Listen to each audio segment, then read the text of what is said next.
Yo estaba allí el día que Horus mató al emperador. La galaxia ha sido azotada durante milenios por violentas tormentas de disformidad. Estas han rugido de un extremo a otro, aislando al que en su día fue un orgulloso imperio de la humanidad y dejándolo reducido a un puñado de planetas autosuficientes, incapaces de viajar o comunicarse entre sí. Vivimos una era de mitos, donde héroes sobrehumanos luchan por el dominio del cosmos. Las vastas hordas del emperador de la Tierra han sojuzgado las estrellas en una cruzada sin precedentes. Sus guerreros de élite han exterminado a innumerables especies senos, borrándolas para siempre de los anales de la historia. El alba de un nuevo tiempo de predominio para la humanidad asoma en el futuro. Deslumbrantes ciudadelas de oro y mármol conmemoran las incontables victorias del emperador. Para inmortalizar las gestas de sus combatientes más formidables, 1 millón de planetas alzan arcos del triunfo.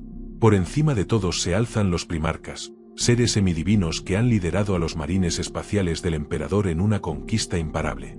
Son magníficos e invencibles, la cumbre de la ingeniería genética. Estos astartes son los soldados más letales que existe, y cada uno posee la fuerza de batalla de 100 humanos comunes o más. Agrupados en colosales legiones de decenas de miles de guerreros, estos marines espaciales y sus señores primarcas han sometido la galaxia en nombre del emperador. El más destacado de ellos es Horus. Apodado el Glorioso, la luz más resplandeciente y el favorito del emperador, que lo considera como a un hijo. Es el señor de la guerra, el comandante supremo de todas las fuerzas imperiales, el soberano de 1 millón de planetas y el conquistador de la galaxia.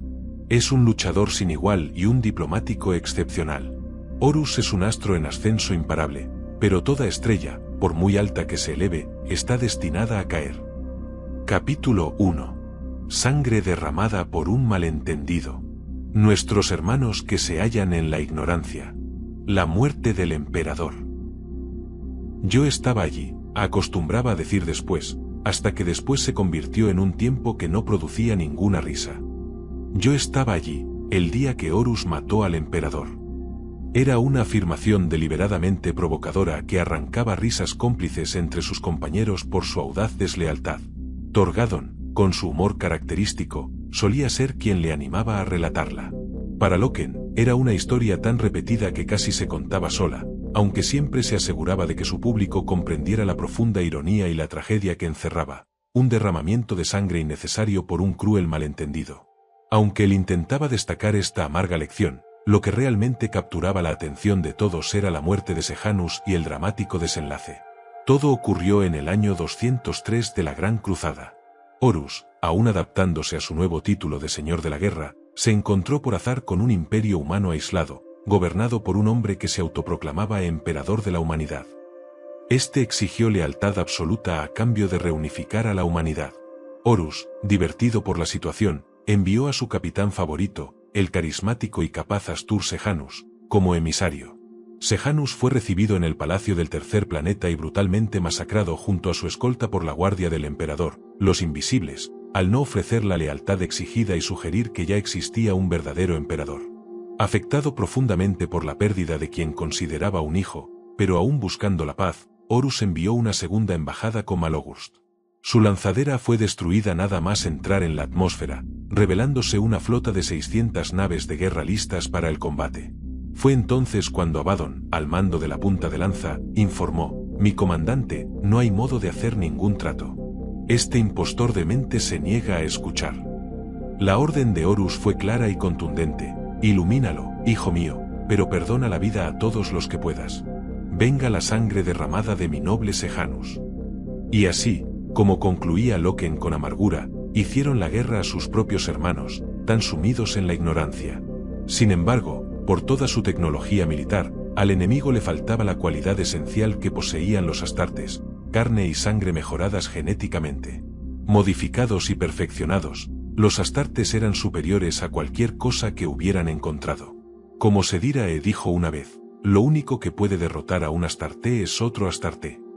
El enemigo, con armaduras magenta ribeteadas de plata, defendía con firmeza las puertas del palacio. Eran hombres grandes y robustos, pero ninguno le llegaba a la barbilla a un lobo lunar. Era como pelear contra niños, aunque niños bien armados. Entre nubes de humo y detonaciones, Loken condujo a la veterana primera escuadra escaleras arriba. Bajo sus armaduras blancas de perla, con la insignia de la cabeza de lobo en los hombros, avanzaron entre fuego cruzado. Un mortero automatizado descargaba sobre ellos hasta que el portador del cañón de plasma de la escuadra lo redujo a llamas con un preciso disparo.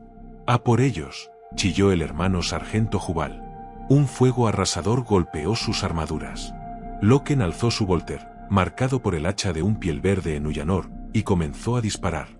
Cada proyectil explosivo convertía a un hombre en una neblina rosa. «Décima compañía. Por el señor de la guerra», gritó Loken, usando por primera vez en combate el nuevo grito de guerra. Sus hombres respondieron con el antiguo «Lupercal, Lupercal», mientras asaltaban el palacio. Mientras instaba a sus hombres a entrar, Loken vio caer del cielo una nave insignia en llamas. Los informes llegaban. La fuerza de Aximand se había hecho con la regencia. Los hombres de Torgadon combatían en la ciudad baja. Al este, divisó a la compañía de Abaddon, la primera, penetrando en el flanco opuesto del palacio. Al frente, las oscuras figuras de la Justaerin, su escuadra de exterminadores de élite. Loken a la primera. La 10ª ha entrado. Abaddon respondió: Loken, Loken, intentas avergonzarme con tu diligencia. Ni por un instante, primer capitán. Me estoy burlando de ti. Me reuniré contigo a los pies de este falso emperador. El primero que llegue será quien lo ilumine. Loken contuvo una sonrisa. Ser reconocido por el primer capitán lo llenó de un profundo sentido de pertenencia. Dentro del palacio, el aire estaba lleno de humo. Encontró a uno de sus hombres, Tibor, muerto. El apotecario Margex ya se ocupaba de recuperar su semilla genética. El emperador conoce su nombre, dijo Loken antes de seguir avanzando. En una amplia columnata, los frescos mostraban escenas del falso emperador en su trono dorado. «Qué ciega está esta gente», pensó Loken con tristeza. «No somos el enemigo. Traemos un mensaje de redención». Alcanzó a la tercera escuadra, su favorita, comandada por su amigo Ñero Vipus. «¿Qué tal tu humor, capitán?» «Flemático, Ñero. ¿Y tú?» «Colérico. Acabo de perder a un hombre. Hay algo pesado cubriendo la intersección de al frente. Gran velocidad de disparo. Hemos probado con granadas. Nada. Garby, todos hemos oído hablar de esos invisibles. Déjame las preguntas a mí. ¿Quién ha caído?» «Zaquias. Hecho trizas ante mis ojos. En nombre de Zaquias, encontraré a este invisible bastardo y...» «Sosiega tu cólera, hermano. No me sirve de nada». Loken se adelantó hacia la intersección. No había lecturas de calor o movimiento, solo el cuerpo destrozado de Zaquias y un montón de vainas vacías detrás de un mamparo. Lanzó un trozo de enlucido. Un diluvio de fuego automático, más de 1000 balas en 5 segundos, barrieron la zona. Era un rifle centinela automático. Tras arrojar una bengala que atrajo el fuego de la máquina, Loken corrió, flanqueó el mamparo y desactivó el arma arrancando sus servocables. «Despejado. A esto se le suele llamar hacer el fanfarrón», comentó Vipus. Condujo a sus hombres hacia unas estancias suntuosas y curiosamente silenciosas. «¿Qué dirección, ahora?», inquirió Vipus. «Vamos a encontrar a ese emperador. Así por las buenas. El primer capitán apostó conmigo a que no llegaría el primero. ¿Desde cuándo has tenido trato de amistad con él?» «Desde que la 10ª entró en el palacio por delante de la primera». Ñero Vipus lanzó una carcajada que sonó como la tos de un toro tísico. Lo que sucedió a continuación no hizo reír a ninguno de los dos. Capítulo 2. Un encuentro con los invisibles. A los pies del trono dorado. «Lupercal. ¿Capitán Loken?» «Soy yo», respondió, alzando los ojos de lo que estaba haciendo. «Discúlpeme por interrumpir», dijo ella. «Está ocupado». Loken dejó a un lado la sección de armadura que pulía y se puso en pie. Casi 1 metro más alto que ella, no llevaba más que un taparrabos. La mujer contuvo un suspiro ante el esplendor de su físico, la poderosa musculatura, las marcas de viejas cicatrices. Era apuesto, con cabellos rubios casi plateados, muy cortos, piel pálida ligeramente cubierta de pecas y ojos grises como la lluvia. «Vaya desperdicio», pensó. Aunque resultaba imposible disimular su inhumanidad, especialmente en aquel estado. Más allá de su masa corporal, estaba el gigantismo facial tan característico de los astartes, casi equino, y ese torso tenso y liso, sin rastro de costillas, como una lona estirada. «No sé quién es usted», dijo, dejando caer un pedazo de fibra para pulir en un bote y limpiándose los dedos. «Mersadie Oliton, rememoradora oficial», respondió ella, extendiendo la mano. Loken contempló aquella mano diminuta y luego la estrechó, haciéndola parecer aún más pequeña dentro de su puño gigantesco. «Lo siento», dijo la mujer, riendo, «nunca me acuerdo de que no hacen esto aquí fuera. Estrecharse la mano, quiero decir. Es una costumbre pueblerina de Terra». «No me importa». «¿Viene de Terra?» «Salí de allí hace un año, enviada a la cruzada con el permiso del consejo». «¿Es una rememoradora? ¿Sabe lo que significa?» «No soy estúpido», respondió Loken. «Desde luego que no», se apresuró a contestar ella. No quería ofenderlo. No lo ha hecho. La observó. Menuda y frágil, quizás hermosa. Loken tenía poca experiencia con mujeres, tal vez todas eran así. Notó que pocas eran tan oscuras como ella, con una piel como carbón bruñido. Se preguntó si sería algún tipo de tinte. También su cabeza le llamó la atención. Completamente calva, pero no afeitada, sino lisa y pulida como si nunca hubiera tenido cabello. El cráneo se extendía hacia atrás en una curva aerodinámica que formaba un amplio óvalo tras la nuca, como si hubieran coronado su humanidad para hacerla más regia. «¿Cómo puedo ayudarla?», preguntó. «Tengo entendido que conoce un relato, uno particularmente ameno. Me gustaría recordarlo, para la posteridad». «¿Qué relato?» «Horus matando al emperador». Se puso en tensión. No le gustaba que humanos no astartes usaran el nombre real del señor de la guerra. «Eso sucedió hace meses», restó importancia.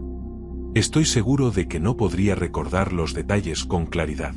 «La verdad», dijo ella, «es que sé de buena fuente que se le puede persuadir para que relate la historia como un experto. Se me ha dicho que es un narrador muy popular entre sus hermanos de batalla». Loken frunció el ceño. Por irritante que fuera, la mujer tenía razón. Desde la toma de la ciudad elevada, lo habían presionado. Forzado no sería exagerar, para que relatara su versión de lo sucedido en la torre del palacio docenas de veces. Suponía que se debía a la muerte de Sejanus. Los lobos lunares necesitaban catarsis. Necesitaban oír cómo se había vengado a su camarada. ¿Se lo ha sugerido alguien, señora Oliton?, preguntó. «El capitán Torgadon, a decir verdad», respondió ella encogiéndose de hombros. Loken asintió. «Solía ser él». «¿Qué quiere saber?» «Comprendo la situación general, pues la he escuchado de otros, pero me encantaría conocer sus observaciones personales». «¿Cómo fue?» «Cuando entró en el interior del palacio, ¿qué encontró?» Loken suspiró y desvió la mirada hacia su servoarmadura colgada. Apenas había empezado a limpiarla. Su sala de armas era una cámara pequeña y lóbrega de paredes metálicas color verde pálido, adyacente a la cubierta de embarque restringida. Globos de luz iluminaban la estancia, donde un águila imperial estaba estarcida en la pared junto a los juramentos de combate de Loken. El aire olía a aceites y polvos de pulir. Era su refugio tranquilo e introspectivo, y ella lo había invadido. «Podría regresar más tarde, en un momento más apropiado», sugirió la mujer, dándose cuenta de su intromisión. «No, ahora está bien». Volvió a sentarse en el taburete de metal. «Veamos. Cuando entramos en el palacio, lo que encontramos fue a los invisibles». «¿Por qué les llamaban así?» «Porque no se les veía», respondió él. Los invisibles ya los estaban esperando, y el nombre les venía de maravilla. Apenas habían dado 10 pasos dentro de aquellos aposentos de lujo, el primero de los hermanos cayó fulminado. Un estampido ensordecedor lo derribó de rodillas, y Edrius se desplomó con el rostro arrasado por un disparo de energía que había deformado su casco y peto como si fueran cera fundida. Acto seguido, otro disparo desintegró una mesa cerca de Vipus, y un tercero destrozó la pierna de Muriad, dejándola colgando como un tallo quebrado. Los guardianes del falso imperio usaban una tecnología única, una pantalla que les envolvía hasta volverlos invisibles, y que además podía descargar golpes devastadores. Estaban allí quietos, ocultos incluso para los visores, esperando el momento de atacar. Ni Loken ni sus hombres vieron venir la trampa. El fuego invisible los castigó con dureza. Loken y Vipus respondieron disparando hacia cualquier lugar sospechoso, reduciendo muebles a astillas. En medio de aquel caos, Loken alcanzó algo, un cuerpo invisible cayó al suelo con un golpe seco. Vipus también derribó a uno, aunque demasiado tarde para Tarregus, que murió decapitado por un impacto brutal. Pronto Loken comprendió que el camuflaje funcionaba mejor cuando sus enemigos estaban quietos. En cuanto se movían, las figuras aparecían como sombras difusas, siluetas que apenas rompían el aire.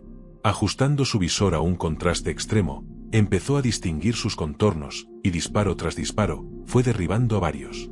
Entonces los vio tal cual eran, altos, con armaduras plateadas cargadas de adornos y capas rojas que les recordaban demasiado a los custodios del propio Palacio Imperial en Terra. Eran, sin duda, los mismos verdugos que habían ejecutado a Sejanus y a sus hombres con un simple gesto de su señor. La furia se apoderó de Vipus, que se lanzó al frente guiando a su escuadra, aunque pagó el precio perdiendo su mano derecha en el combate. Loken también ardía en rabia, aquellos eran sus hermanos caídos, y la victoria se estaba pagando demasiado cara. Cuando un disparo le arrancó el volter de las manos, desenvainó la espada sierra. La encendió con un rugido y arremetió contra las figuras casi invisibles que lo rodeaban. El filo encontró carne, y la sangre salpicó paredes y armadura. Lupercal, rugió, descargando toda su fuerza en golpes devastadores. Uno de los invisibles emergió parcialmente de su camuflaje, blandiendo una lanza contra él. Loken esquivó, lo empotró contra la pared con un choque que resquebrajó los viejos frescos, y lo remató con un tajo ascendente que le separó la cabeza del cuerpo. El suelo estaba cubierto de restos, sangre y armaduras partidas. Loken recuperó su volter, todavía con la espada sierra en mano, y dirigió a los suyos con un simple gesto. «Formad y avanzad», ordenó. «¿Ñero? Estoy detrás de ti, a 20 metros. ¿Cómo está la mano?» La dejé allí. No hacía más que molestar. Con paso firme, Loken cruzó la sala. Frente a él se alzaba una gran escalinata de mármol que llevaba hasta una entrada monumental, tallada con motivos exquisitos. Subió despacio, escuchando el goteo de la sangre de su espada marcando cada peldaño con pequeñas huellas rojas. La calma era extraña, como si incluso la guerra que envolvía el palacio se hubiera silenciado. Al llegar arriba, atravesó el umbral con el arma lista. Las paredes de la torre lo envolvían, imponentes y vastas. Loken comprendió que había entrado en una de las agujas más majestuosas del palacio, un coloso de casi 1 kilómetro de altura y más de 100 metros de ancho. La plataforma de ónice en la que se encontraba formaba un anillo alrededor de la torre, y al asomarse comprobó que aquella estructura no solo se alzaba hasta perderse en lo alto, sino que también descendía profundamente hacia las entrañas de la tierra. Se movió con cautela por el borde circular. Grandes ventanales recorrían la torre de arriba abajo, entre cada plataforma. A través de ellos se filtraba la luz intermitente de la batalla en el exterior, estallidos repentinos, destellos de energía y llamaradas que iluminaban el humo y el caos. No llegaba el estruendo, solo aquel resplandor vibrante que recordaba constantemente que la guerra seguía rugiendo afuera. Avanzó hasta encontrar unas escaleras de caracol adosadas a la pared y comenzó el ascenso, piso tras piso. Sus sentidos estaban en alerta, buscando la menor distorsión en el aire que revelara la presencia de más invisibles. Nada. Silencio absoluto. Solo el pulso lejano de la luz. 5 plantas, 6, y aún ninguna señal de vida. Por un momento pensó que estaba perdiendo el tiempo, que la torre estaba vacía y aquella tarea debía habérsela dejado a otros mientras él dirigía a la 10ª compañía. Pero algo no encajaba, la defensa del nivel inferior había sido feroz. Forzó los sensores del casco, alzando la vista. A unos 300 metros por encima, detectó un movimiento sutil, apenas un rastro de calor. «¿Ñero?», llamó. Hubo un silencio breve antes de recibir respuesta. «¿Capitán? ¿Dónde estás?» «En la base de la torre. El combate es encarnizado. Estamos». El comunicador se llenó de ruido, disparos, gritos, distorsiones. «¿Capitán? ¿Sigues ahí? Informa. Fuerte resistencia. Estamos atrapados aquí. ¿Dónde estás?» La comunicación se cortó. Loken no había revelado su posición. Estaba claro, algo lo aguardaba en lo más alto de aquella aguja. Subió más y más, hasta la penúltima plataforma. Allí el sonido de la estructura lo envolvió. crujidos, chirridos metálicos, como si todo se moviese al compás de un gigantesco molino de viento. Desde esa altura, la vista a través de los ventanales era sobrecogedora. Bajo él, la ciudad elevada ardía entre mares de humo iluminados por incendios descontrolados. Tormentas de fuego arrasaban edificios, algunos brillaban con reflejos rosados bajo la devastación. En el cielo, los rayos de energía se cruzaban y reventaban la oscuridad, como un espejo de la destrucción en tierra. La punta de lanza imperial había reducido la urbe del emperador a un infierno, pero ¿habían golpeado su verdadero corazón? Con las armas listas, Loken ascendió los últimos escalones. La cima era una vasta plataforma circular cubierta por una cúpula deslumbrante, pétalos de cristal sostenidos por mástiles curvados que se unían en lo alto. La estructura entera se movía levemente, girando como si reaccionara a los estallidos de luz exterior. Allí, frente a los ventanales, se alzaba un trono dorado sobre 3 escalones. Era un asiento colosal, con respaldo alto y reposabrazos retorcidos. El trono estaba vacío. Loken bajó el arma apenas un instante, decepcionado. Observó cómo la parte superior de la torre giraba suavemente para mantener siempre el trono de cara a la luz. Dio un paso hacia él, y se detuvo al darse cuenta de que no estaba solo. A su izquierda, de pie y con las manos cruzadas a la espalda, había una figura solitaria. Contemplaba la guerra a través de los ventanales. Cuando se volvió, Loken vio a un anciano delgado, vestido con una túnica color malva que le rozaba el suelo. Su cabello blanco enmarcaba un rostro afilado, y sus ojos brillaban con malicia. «Te desafío», dijo, con un acento extraño y antiguo. «Te desafío, invasor». «Tomo nota de su acto de rebeldía», respondió Loken con firmeza, «pero esta lucha ha terminado. Veo que ha estado observando desde aquí arriba, ya debe de saberlo. El imperio de la humanidad triunfará sobre sus enemigos», replicó el hombre. «Sí, por supuesto que lo hará. Tiene mi promesa». El anciano vaciló, confuso por la respuesta. «¿Hablo con el llamado emperador?», preguntó Loken, guardando la espada pero manteniendo el volter en alto. «¿Llamado?», repitió el hombre con desdén. «¿Llamado? Blasfemas en este lugar sagrado. El emperador es el emperador indiscutible, salvador y protector de la humanidad. Tú eres un impostor, un demonio disfrazado. Soy un hombre como usted». «Eres un impostor», se burló el anciano. «Deforme, gigantesco y grotesco. Ningún verdadero hombre haría la guerra a sus iguales». Señaló el caos en el exterior con un gesto de desprecio. «Esta hostilidad la inició usted», contestó Loken con calma. «No quiso escucharnos ni creer. Asesinó a nuestros embajadores. Se buscó esto solo. Nuestra misión es reunir de nuevo a la humanidad dispersa, bajo el nombre del emperador. Y la mayoría nos acoge como a hermanos que vuelven al hogar. Usted eligió resistirse. Vinisteis a nosotros con mentiras. Vinimos con la verdad. Vuestra verdad es una obscenidad. Señor, la verdad en sí es amoral. Me entristece que creamos en las mismas palabras, exactamente las mismas, pero las valoremos de un modo tan diferente. Esa diferencia ha conducido directamente a este derramamiento de sangre». El anciano se encogió, derrotado, casi susurrando.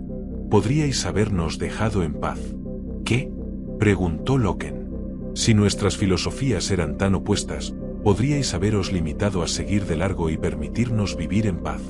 Pero no lo hicisteis. ¿Por qué insistís en condenarnos? ¿Acaso somos una amenaza tan grande para vosotros? Se debe a que la verdad», comenzó Loken. «O es amoral. Eso dijiste, pero en nombre de vuestra moral superior, os volvéis tan inmorales como aquello que decís combatir». Por un momento, Loken no supo qué responder. Dio un paso adelante. «Le pido que se rinda a mí, señor». «¿Eres el comandante?», preguntó el anciano. «Estoy al mando de la 10ª compañía». «Entonces no eres el comandante supremo. Pensé que lo eras al verte entrar primero. Me rendiré a él, y solo a él. Las condiciones de su rendición no son negociables. ¿Ni siquiera me concederás ese honor? Permaneceré aquí hasta que tu amo venga en persona. Tráelo». Antes de que Loken pudiera replicar, un gemido profundo llenó la torre. El anciano retrocedió, asustado. Desde el vacío central ascendieron lentamente figuras negras, 10 astartes con armaduras ribeteadas de blanco y retroreactores brillando con un resplandor azulado. La escuadra guadaña catulana, veteranos de asalto de la primera compañía. Uno a uno aterrizaron en la plataforma, apagando los reactores. Calus Ekadon, su capitán, miró a Loken de reojo. «Felicitaciones del primer capitán, Capitán Loken. Nos has ganado por la mano, después de todo. ¿Dónde está el primer capitán?» «Abajo, despejando el terreno», contestó Ekadon, activando su comunicador. «Aquí Ekadon, de la Catulana. Tenemos al falso emperador». «No», interrumpió Loken con dureza. Ekadon lo observó fijamente, inclinando apenas la cabeza. «Mis disculpas, capitán. El prisionero es tuyo, claro está. No me refería a eso. Este hombre exige rendirse solo a nuestro comandante en jefe». Las risas de los Catulana resonaron. «Puede exigir lo que quiera», se burló Ekadon, «pero se va a llevar una decepción». «Estamos desmantelando un imperio, capitán», respondió Loken con firmeza. «¿Podríamos al menos mostrar respeto en un acto así? ¿O no somos mejores que los bárbaros que combatimos?» «Asesinó a Sejanus», escupió uno de los astartes. «Lo sé, pero lo matamos sin más como venganza. ¿No nos ha enseñado el emperador, alabado sea su nombre, a ser magnánimos en la victoria?» «El emperador, alabado sea su nombre, no está aquí», contestó Ekadon. «Si no está con nosotros en espíritu, capitán, entonces me temo por el futuro de esta cruzada». Ekadon cedió, más por rango que por convicción, y se transmitió un mensaje a la flota. «Se ha enviado una comunicación al señor de la guerra», informó Loken al anciano. «¿Vendrá ahora?», preguntó con ansiedad. «Se organizará un encuentro», respondió Ekadon, seco. Esperaron. Explosiones iluminaron el cielo a través de los ventanales, y Loken comprendió de golpe por qué aquel hombre insistía en que el comandante debía venir en persona. Con el corazón acelerado, se lanzó hacia el trono vacío. «¿Qué haces?», exigió el anciano. «¿Dónde está? ¿Dónde está realmente? ¿También es invisible? Retrocede», gritó el anciano, abalanzándose sobre él. Un disparo tronó. El pecho del hombre explotó en una lluvia de sangre y seda quemada. Cayó por el vacío de la torre como una muñeca rota. Ekadon bajó su pistola con una carcajada. Nunca antes había matado a un emperador. «Ese no era el emperador», rugió Loken. «Imbécil. Ha estado aquí todo el tiempo». El trono tembló, liberando una onda expansiva de energía brutal. El impacto arrasó con todo, ventanales estallaron, la Catulana fue lanzada al vacío como muñecos, y hasta Ekadon tuvo que aferrarse desesperado a un mástil para no perderse en el huracán. Loken, demasiado cerca, fue golpeado y casi arrojado por el borde, pero logró aferrarse a duras penas al otro extremo de la plataforma. Entonces, una luz verde estalló sobre el ónice, un teleportador. De la llamarada surgió una figura gigantesca, deslumbrante, con una armadura dorada grabada de símbolos y un manto blanco ondeando a su espalda. Su peto mostraba el grabado de un ojo abierto. Su rostro era perfecto, casi divino, y a su alrededor parecía irradiar poder. Era Horus. La figura levantó su volter de asalto y disparó una sola vez. Un grito desgarrado se perdió entre el estruendo, y la energía del trono se apagó. El huracán cesó. Cristales y fragmentos cayeron en cascada. Ekadon logró incorporarse y se arrodilló con la cabeza inclinada. «Mi señor». Loken, agotado y resbalando, perdió las fuerzas, pero una mano poderosa lo sujetó y lo izó de nuevo a la plataforma. A su espalda, el trono era ya una ruina humeante, con un cadáver carbonizado aún sentado en él, los dientes en una sonrisa macabra. «Del mismo modo trataré a todos los tiranos e impostores», tronó la voz del recién llegado. Loken lo miró, aún temblando. «Lupercal», susurró. El dios sonrió. «No sea tan formal, capitán», dijo Horus. Mersadie Oliton lo observaba con curiosidad mientras Loken se colocaba una túnica recién tomada de un gancho en la pared. «¿Puedo hacerle una pregunta?», dijo ella. «Desde luego. ¿No podríamos haberlos dejado simplemente en paz?». «No. Haga otra pregunta mejor». Ella se mordió el labio y cambió de tema. «Muy bien. ¿Cómo es él?». «¿Cómo es quién, señora?», preguntó Loken. Horus. El capitán la miró con seriedad. Si tiene que preguntar, es que no lo ha visto. No, no lo he hecho aún, capitán. He estado esperando una audiencia. De todos modos, me gustaría saber qué piensa de él. Loken no dudó en su respuesta, su voz sonó firme como la piedra. Pienso que es el señor de la guerra. Pienso que es el primarca de los lobos lunares y el representante elegido del emperador, alabado sea su nombre, en todas nuestras empresas. Es el primero y más importante de todos los primarcas.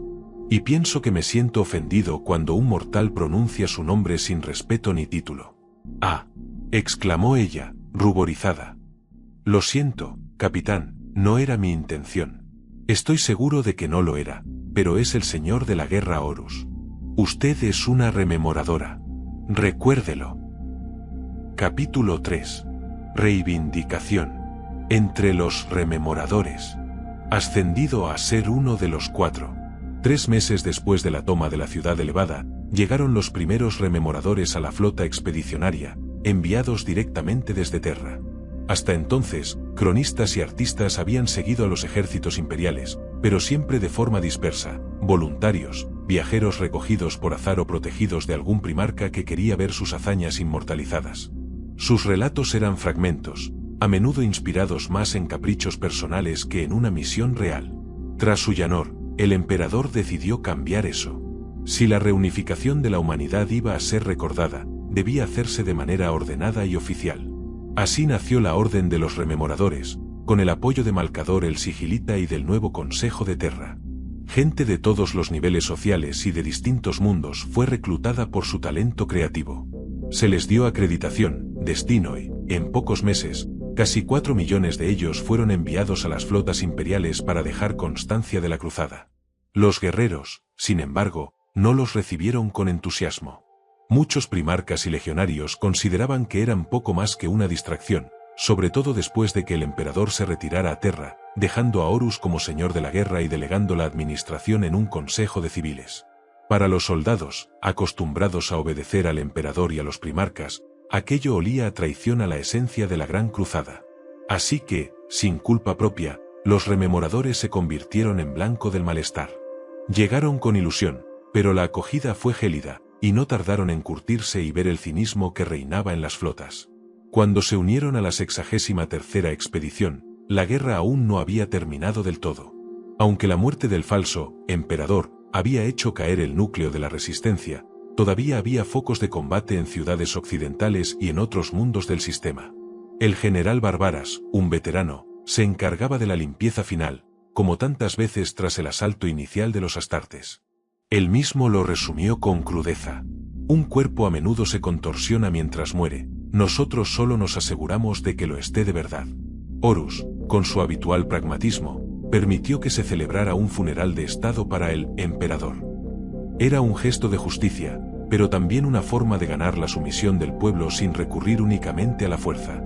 No todos lo aceptaron. Muchos legionarios, en especial Abaddon y los suyos, rechazaron cualquier homenaje al asesino de Astur Sejanus. El señor de la guerra lo comprendió, y buscó otra solución. Fue entonces cuando Rogal Dorn y 2 compañías de los puños imperiales, que llevaban meses junto a la expedición por motivos políticos, se ofrecieron para rendir honores en el cortejo fúnebre. Así, el peso no recayó sobre los lobos lunares, que habían perdido a tantos en aquella campaña. Resplandecientes con su armadura dorada, los hijos de Dorn escoltaron en silencio al féretro del tirano a través de las ruinas de la ciudad elevada, camino de la necrópolis. Y, por decisión directa del Mournival y del propio señor de la guerra, ningún rememorador tuvo permitido asistir a la ceremonia. Ignace Carcassi entró en la sala de descanso con su andar tranquilo, como si nada pudiera perturbarlo, y lo primero que hizo fue llevarse a la nariz una botella de vino. El gesto que puso después lo decía todo, una clara mueca de desagrado. Está recién descorchado, le comentó Kyle con un tono que rozaba lo sarcástico. Sí, pero es de una cosecha local, respondió Carcassi sin inmutarse. Vaya imperio tan pobre, no me sorprende que lo hayamos derribado con tanta facilidad. Una cultura que produce un vino tan espantoso no merece sobrevivir. Kyle, que no apartaba la vista de su trabajo, le replicó sin mucha emoción. Duró 5000 años, durante toda la vieja noche. Dudo mucho que la calidad de su vino tuviera algo que ver con su resistencia. Carcassi se sirvió un vaso, probó un sorbo y frunció todavía más el ceño. Todo lo que puedo decir es que, con un vino así, la vieja noche debió de parecer aún más larga en este planeta. Kyle negó con la cabeza y volvió a concentrarse en su pictógrafo de mano, un dispositivo de gran calidad que estaba limpiando y ajustando con cuidado. Carcassi, como siempre, no tardó en lanzarse hacia otra ocurrencia. Y luego está la cuestión del sudor. Se dejó caer sobre un canapé, estiró las piernas y apoyó el vaso en su pecho ancho mientras volvía a beber, con una mueca que mezclaba placer y disgusto. Era un hombre grande, alto y con un cuerpo que delataba su afición a la buena vida. Vestía ropa costosa, hecha a medida para suavizar su corpulencia, y su cara redonda, rodeada de una densa cabellera negra, reforzaba esa imagen de exceso. Kyle levantó la vista, cansada de sus interrupciones. ¿El qué? El sudor, querida Euprati, el sudor. He estado observando a los astartes. Son enormes, ¿no? Bajo cualquier medida que uses para comparar a un hombre, ellos lo superan.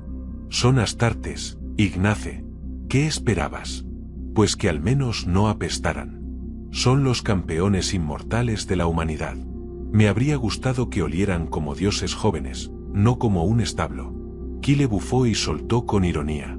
Ignace, no sé cómo lograste tu acreditación. Por la belleza de mi poesía, querida, contestó él, sonriendo con descaro. Por mi dominio de las palabras. Aunque, claro, hasta eso se me escapa en este lugar. Mira, escucha cómo suena. Los astartes nos salvaron de la ruina, pero a fe que huelen a letrina, a letrina. Se rió satisfecho de sí mismo, esperando una reacción, pero Kyle lo ignoró y siguió concentrada en su aparato. Al final soltó las herramientas con un chasquido de fastidio. Maldita sea. Servidor, ven aquí.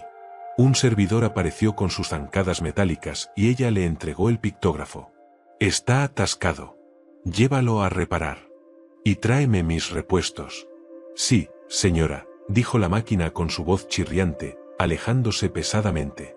Kyle suspiró, se sirvió un vaso de vino y se acercó a la barandilla.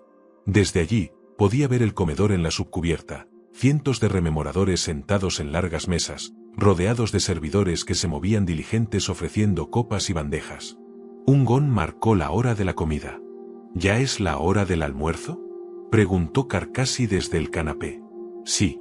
¿Y el anfitrión es otra vez uno de esos condenados iteradores? Sí, Sinderman de nuevo. El tema será la verdad vital. Carcassi golpeó suavemente su vaso y se acomodó más. Creo que comeré aquí. Eres incorregible, rió Kyle. Pero te acompañaré. Se sentó frente a él, con aire relajado. Su figura contrastaba con la rudeza de sus ropas, botas militares gruesas, pantalones de faena y una chaqueta negra de combate que dejaba ver una simple camiseta blanca. Aún así, aquella vestimenta, más masculina que femenina, no hacía sino resaltar su belleza. Carcassi la contempló con descaro. Podría escribir toda una epopeya sobre ti. Kyle bufó. Ya era rutina diaria soportar sus insinuaciones. Te lo he dicho 1000 veces. No estoy interesada en tus propuestas indecentes. ¿No te gustan los hombres? ¿Por qué lo preguntas? Vistes como uno. ¿También tú? ¿Te gustan a ti? Carcassi puso cara de niño ofendido, bajó la vista y volvió a juguetear con el vaso sobre su pecho. Levantó la mirada hacia las pinturas del techo, figuras heroicas congeladas en medio de escenas grandilocuentes que él ni siquiera entendía. ¿Es como lo imaginabas?, preguntó de repente con voz calma. ¿El qué? Cuando nos seleccionaron, explicó. Cuando me escogieron, me sentí orgulloso, supongo. Imaginé que caminaría entre las estrellas y sería parte de la mayor gesta de la humanidad. Pensé que me inspiraría como nunca y escribiría mis mejores obras. ¿Y no ha sido así?, le preguntó Kyle. Los guerreros que debemos glorificar apenas se dignan a mirarnos, se quejó él. Yo he tenido algo de suerte. Estuve en la cubierta de montaje esta mañana y conseguí unas imágenes excelentes. Incluso he pedido permiso para viajar a la superficie y ver la zona de guerra directamente. Ojalá lo consigas. A mí me han denegado todas las solicitudes que he hecho. Son soldados, Ignace. Llevan demasiado tiempo siéndolo, y no soportan nuestra presencia. Para ellos no somos más que polizones en este viaje. Al menos te dejan hacer tus fotos. No parece molestarles demasiado que esté ahí. Será porque vistes como un hombre, respondió con una sonrisa burlona. La compuerta se abrió en ese momento y apareció Mersadie Oliton. Fue directa a la mesa, llenó una copa y se la bebió de un trago. Luego se quedó en silencio, mirando las estrellas tras las portillas. ¿Qué le pasa ahora?, soltó Carcassi. ¿Sadie?, preguntó Kyle, preocupada. ¿Qué ha ocurrido? Al parecer, acabo de ofender a alguien, dijo Oliton, sirviéndose otra copa. ¿A quién? A un astartes arrogante llamado Loken. El muy cabrón. ¿Hablaste con Loken? Carcassi se incorporó de golpe, interesado. ¿El capitán Loken de la 10ª compañía? Sí. ¿Por qué? Llevo un mes intentando acercarme a él. De todos los capitanes, dicen que es el más recto, y que ocupará el lugar de Sejanus. ¿Cómo conseguiste verlo? Ni siquiera lo busqué. Me habían dado credenciales para entrevistar a Torgadon, pero en el último momento envió a su ayudante. Loken tiene una buena historia, me dijo, y me llevó con él. ¿Y era buena?, preguntó Kyle. Mersadie asintió. La mejor que he oído. Pero dije algo que no le gustó, y me aplastó con sus palabras. Me hizo sentir diminuta. Se llevó la copa a los labios de nuevo. ¿Olía a sudor?, preguntó Carcassi. No, al contrario. Olía a esencias, limpio, casi agradable. ¿Puedes presentármelo?, pidió Ignace, con los ojos brillándole. Loken entrenaba en la escuela de la espada cuando oyó unas pisadas y una voz familiar lo llamó. ¿Garby? Al girarse, lo vio tras los barrotes de la jaula. Era Nero Vipus, plantado en el umbral. Vestía pantalones negros, botas y una camiseta sencilla que dejaba en evidencia su brazo mutilado. La mano que había perdido la habían guardado en una bolsa con gel estéril, y su cuerpo estaba saturado de sueros nanóticos que preparaban el muñón para recibir un implante en pocos días. Aún eran visibles las cicatrices, recuerdo de cuando se había amputado con su propia espada sierra para salvar la vida. Sí, respondió Loken, bajando la guardia. Alguien quiere verte, contestó Vipus. Si es otro maldito rememorador, gruñó Loken. No lo es, replicó Nero, negando con la cabeza. Es el capitán Torgadon. En silencio, Loken desactivó la jaula de entrenamiento. Los maniquíes y espadas de práctica se apagaron, y la estructura metálica se retrajo en el techo y el suelo. Vipus se apartó para dejar paso. Fue entonces cuando Tarik Torgadon apareció en la sala. Vestía ropa de faena y encima una cota de malla plateada que le caía hasta los muslos. Su rostro, serio pero enmarcado por una mata de cabello negro, se suavizó al dedicarle una amplia sonrisa a Vipus, que ya se retiraba. Sus dientes perfectos brillaron como una provocación amistosa. Gracias, Vipus. ¿Cómo está la mano? Curando, capitán. Pronto volverá a su sitio. Eso está bien, rió Tarik. Limpiate el trasero con la otra mientras tanto, ¿de acuerdo? El comentario arrancó carcajadas a Nero, que se marchó más ligero. Torgadon también rió de su propia broma mientras avanzaba hacia el centro de la estera. Antes de llegar, se detuvo en un soporte con armas, eligió un hacha de mango largo y la probó en el aire con un par de cortes rápidos. Hola, Garbiel. Supongo que ya has oído el rumor. He oído demasiados rumores, señor. Me refiero al que habla de ti. Defiéndete. Loken dejó a un lado su espada de prácticas y tomó un tabar del armero. El arma de acero macizo tenía una hoja curva y amenazante. Se colocó en guardia, frente a Torgadon. El capitán no dudó, avanzó con 2 hachazos brutales. El choque metálico resonó en la sala cuando Loken desvió los golpes con su tabar. Tarik seguía sonriendo como si aquello fuera solo un juego. Así que, ese rumor, dijo, girando en círculos. ¿Ese rumor es cierto?, preguntó Loken. No, respondió Torgadon, para luego sonreír con picardía. Claro que lo es. O tal vez no. No, sí lo es. Rió con fuerza, celebrando su propia burla. Es divertido, replicó Loken con sequedad. Anda, cállate y sonríe, lo provocó Tarik, lanzando 2 mandobles cruzados que pusieron a prueba la agilidad de su compañero.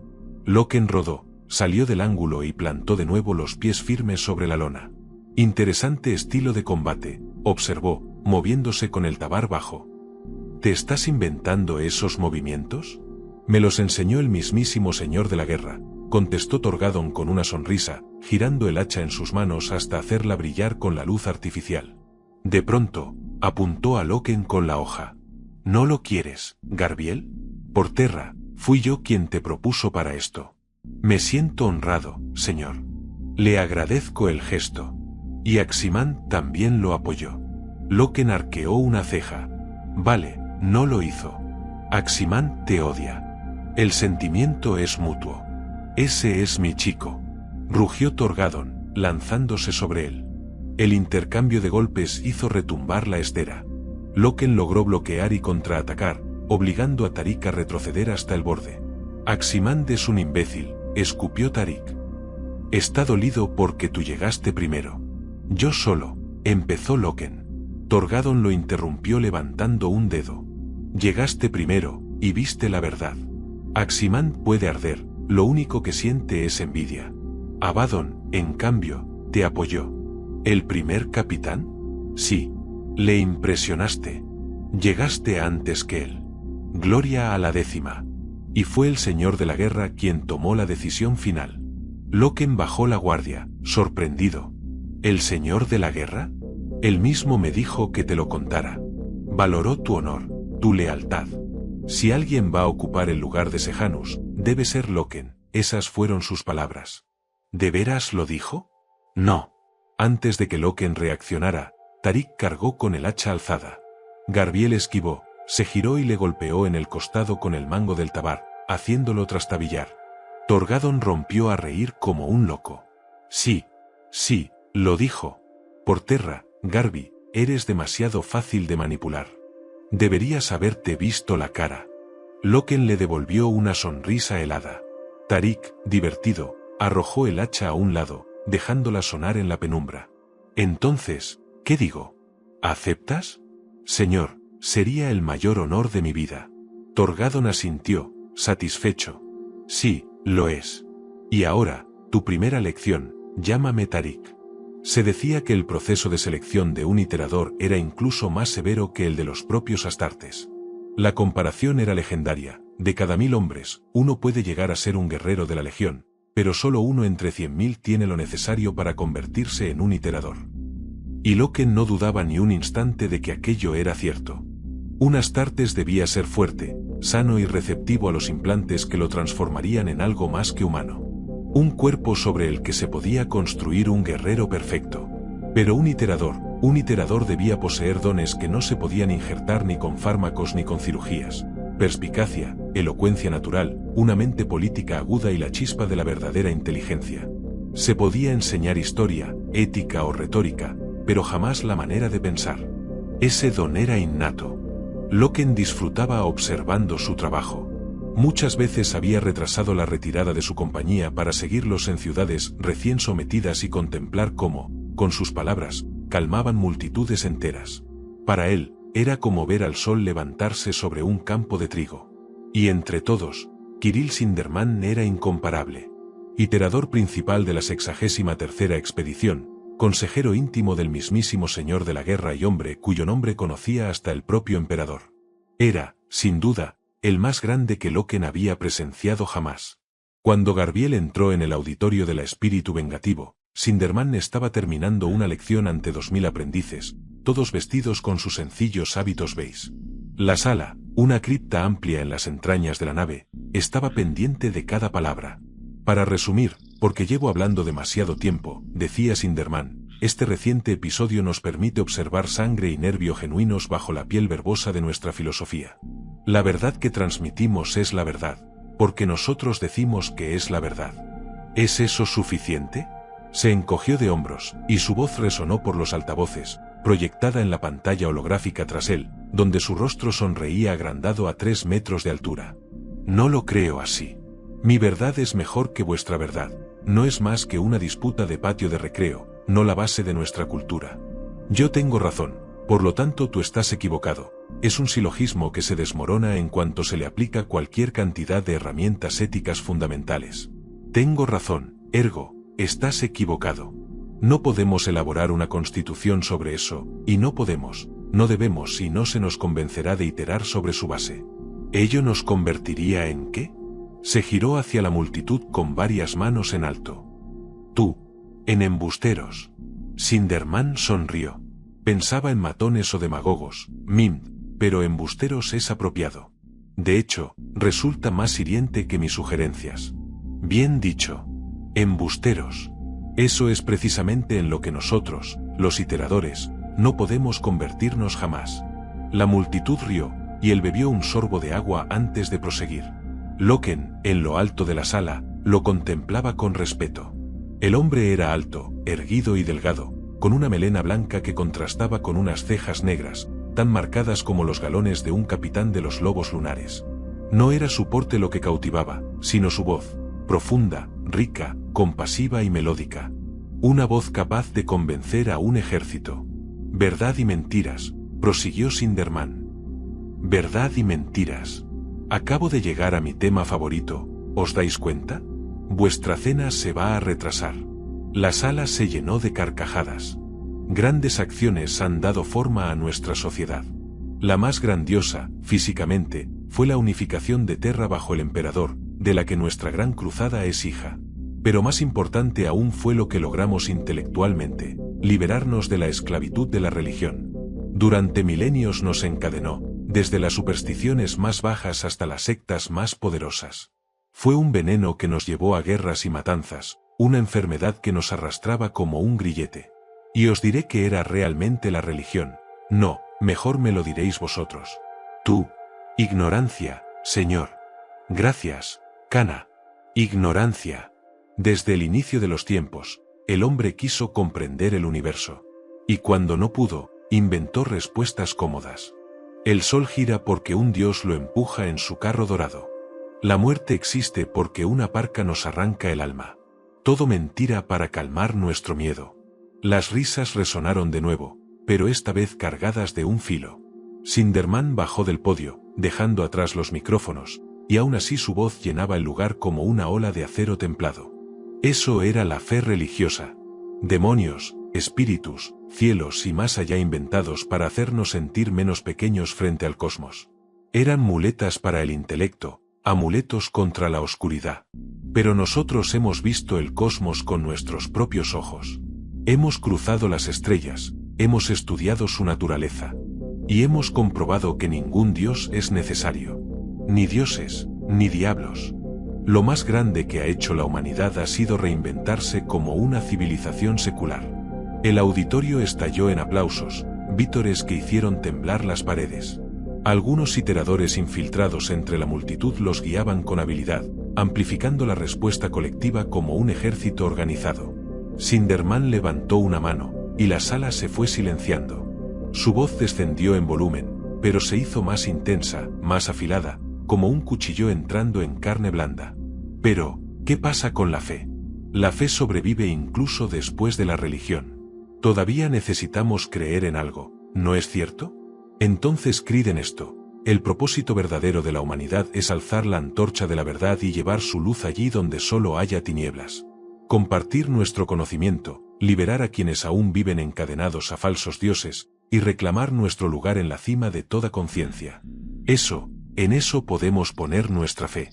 En eso podemos creer sin límite alguno. La sala tembló bajo la ovación. Más aplausos y vítores resonaron por la sala, trepando por las paredes como olas de metal y voz. Sinderman regresó al podio con paso tranquilo, apoyando las manos sobre las barandillas de madera como si fueran los límites de un mundo que él gobernara solo con su presencia. Estos últimos meses hemos aplastado toda una cultura, declaró. Que quede claro. No hemos buscado su acatamiento ni intentado que entraran en vereda. Los hemos aplastado. Les hemos partido el espinazo. Los hemos quemado. Lo sé porque he visto cómo el señor de la guerra lanzó a sus astartes en acción. No os engañéis sobre lo que hacen, son asesinos, pero autorizados. Y ahí, al fondo de la sala, se encuentra uno de esos nobles guerreros. Los ojos de la sala se estiraron hasta localizar a Loken, y un rugido de aplausos lo acompañó. Sinderman aplaudió con fiereza, haciendo que el eco golpeara la bóveda como un tambor. «Más que eso», rugió. «Se merece más que eso». Los vítores crecieron, llenando cada rincón de la cripta como un torrente incontrolable. Loken se puso en pie y respondió con una reverencia, turbado pero orgulloso. Cuando los aplausos decrecieron, Sinderman levantó la voz otra vez, firme y penetrante. «Las almas que hemos conquistado creían en un imperio, en un gobierno del hombre. Les matamos a su emperador, incendiamos sus ciudades y destruimos sus naves de guerra. ¿Es eso suficiente para un simple, tengo razón, por lo tanto tú estás equivocado?» Bajó los ojos un instante, como si meditara el peso de su verdad. «Con todo, tenemos razón. Nosotros somos los que tenemos razón. Ellos están equivocados. Esta fe simple y pura es la que debemos enseñar. No porque nosotros lo digamos, sino porque sabemos, sin sombra de duda, que es verdad.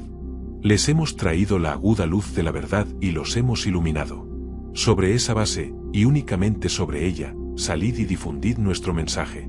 Esperó, sonrisa firme, hasta que el murmullo de aprobación disminuyó. «Vuestra cena se enfría. Podéis retiraros».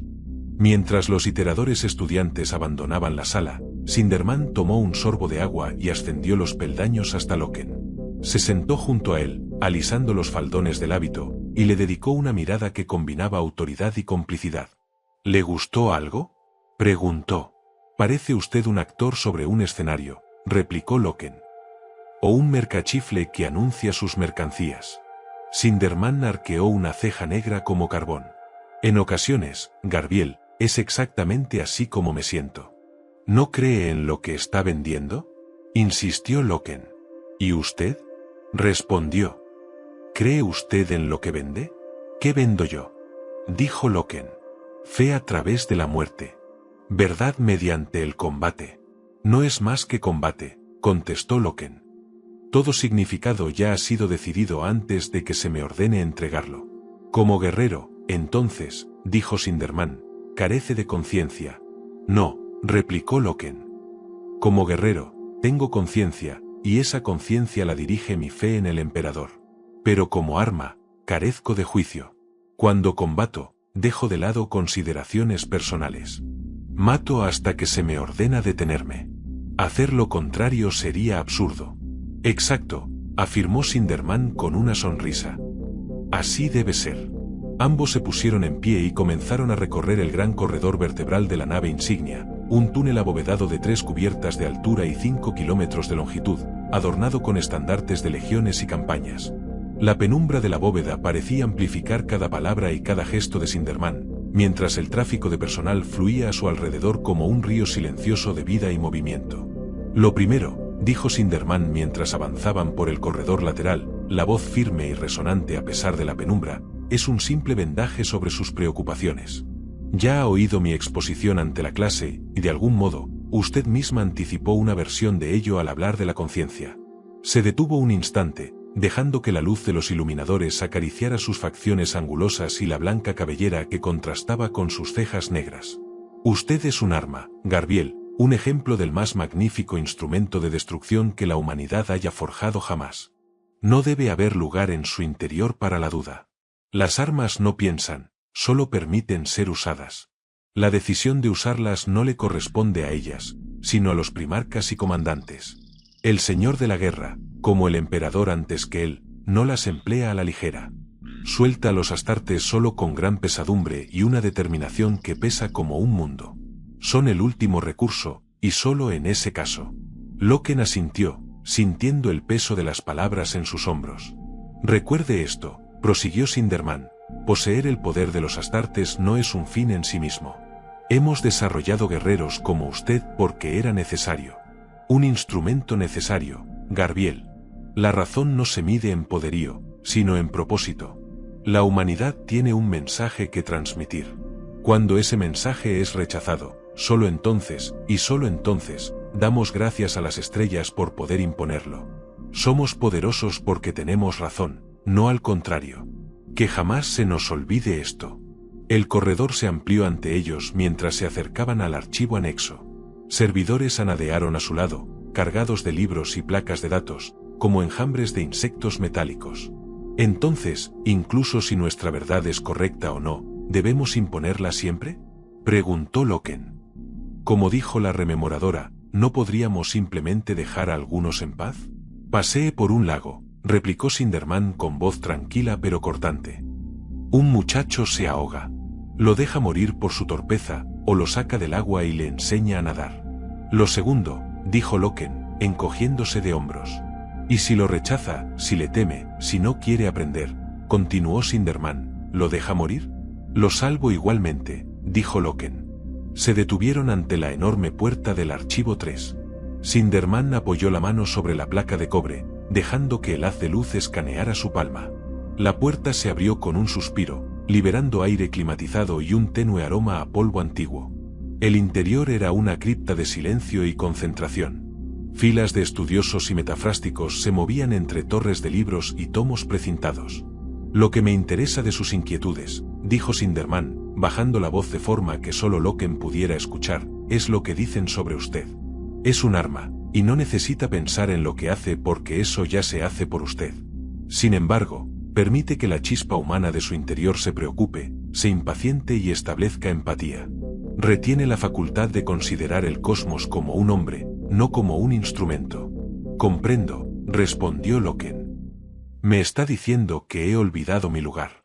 No, replicó Sinderman con una leve sonrisa. Ha encontrado su lugar.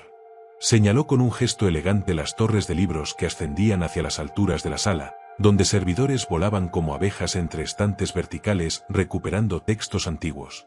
Léalos todos, y vuélvalos a leer. Absorba el conocimiento de nuestros predecesores. Ninguno de ellos acallará sus dudas, pero perfeccionará su juicio. Loken soltó una risa breve, desconcertado, mientras algunos metafrásticos lo miraban de reojo. ¿Qué es el Mournival, Garbiel? Susurró Sinderman, inclinándose ligeramente hacia él. Sabe la respuesta, dijo Loken, dudando. Complázame. ¿Es un órgano oficial? ¿Un rango formal de la Legión? No, dijo Loken. Es un honor informal. 4 capitanes, distintos entre sí, actúan como el alma de la Legión. ¿Y su tarea? Preguntó Sinderman, la voz cargada de gravedad. Velar por la filosofía de la Legión, permanecer junto al comandante, ser sus consejeros y amigos antes que nadie. Eso es, convino Loken. Entonces solo un arma que cuestiona su uso puede cumplir ese papel. Se requieren inquietudes, ingenio, dudas. ¿Sabe lo que es un negativista? No. En la historia de Terra, los negativistas disentían, ponían en duda cada política y argumento, y eran sumamente respetados. ¿Quiere que me convierta en un negativista? Preguntó Loken. No, dijo Sinderman. Quiero que sea usted mismo. El Mournival necesita su claridad y sentido común. Por mérito de sus propias dudas, Garbiel ha respondido a su pregunta.